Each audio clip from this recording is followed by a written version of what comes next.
Russia, John McCain had conceded the initiative to his contender Democrat Barack Obama.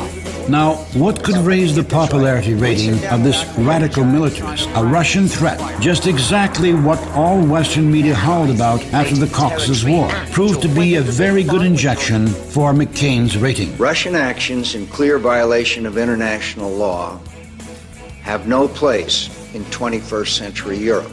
1 week after Georgia's incursion into Ossetia, the rating of Republican McCain went up, and for the first time in this campaign, leveled out with Democrat Obama's rating, and then gained a few points. Now let's see how the rough information war was unleashed in the so-called democratic mass media.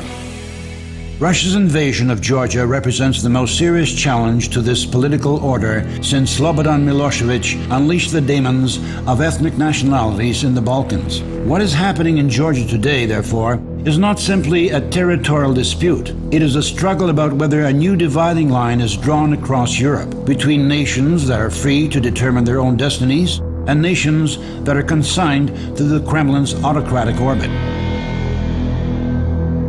Today's Russia now stands revealed as a bully, wrapped in nationalism and cloaked with its leader's arrogance. Prime Minister Vladimir Putin's adventure in Georgia has produced shock and awe at the sight of tanks, planes, and warships mobilized against a small neighbor. Did Russia attack Georgia? Do you still think so? Most likely not, but probably you have a question. Why Russia came to protect South Ossetia? But Saakashvili's regime, killing 66 Russian peacekeepers and 1,692 Russian citizens, committed a crime against Russia.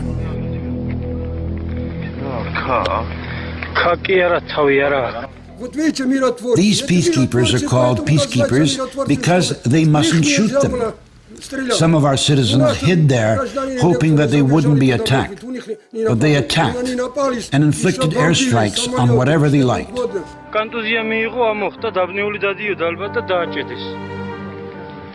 The peacekeepers' mission is to support peace in conflict regions. To kill a peacekeeper is a serious war crime. Even 10 years ago, a weakened Russia might have accepted this blow, but modern Russia is not going to put up with wrong. For each crime, Russia has an adequate response. On the 8th of August, the South Ossetian Press and Information Committee broadcast an appeal from the Republic's citizens to President Dmitry Medvedev. We should remind you that the majority of Ossetians have Russian passports and citizenship. These Russians appealed to their president from Tsinwal's basements to save their lives, their homes, and their republic. Georgia's acts have caused loss of life, including among Russian peacekeepers. The situation reached the point where Georgian peacekeepers opened fire on the Russian peacekeepers with whom they are supposed to work together to carry out their mission of maintaining peace in this region.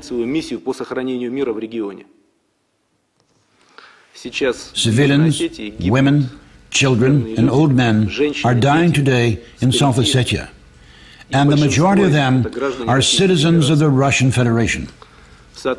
In accordance with the Constitution and the federal laws, as President of the Russian Federation, it is my duty to protect the lives and dignity of Russian citizens wherever they may be.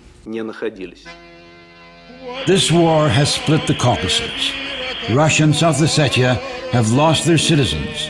Georgia has lost the possibility to join NATO because of the unresolved territorial conflict. Saakashvili's regime has lost the last trust of the Georgian people. South Ossetia has won its independence, but paid too high a price for it, the price that it was forced to pay. Such a terrible bombing. Look at the city. What does it look like? They used multiple rocket launchers. And what did we have? We didn't have anything, even against the tanks. It wasn't a war. What kind of war was that? To come into a village to the people who have a spade or a hoe as weapons in the so-called war? Really, they were scorched fields, as they called it, clean fields, sweeping everything away, leaving nothing, not even the people of this nation. Nobody fights like this.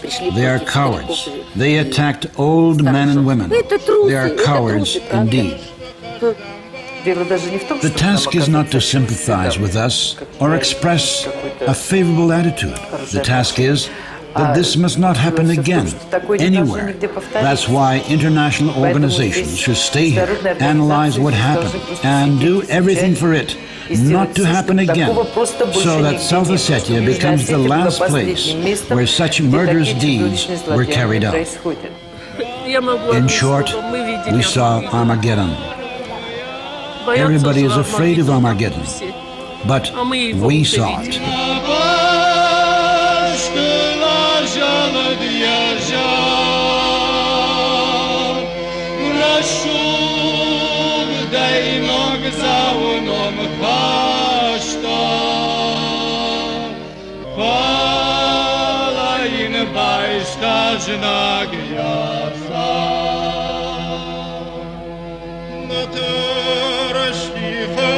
Nog zou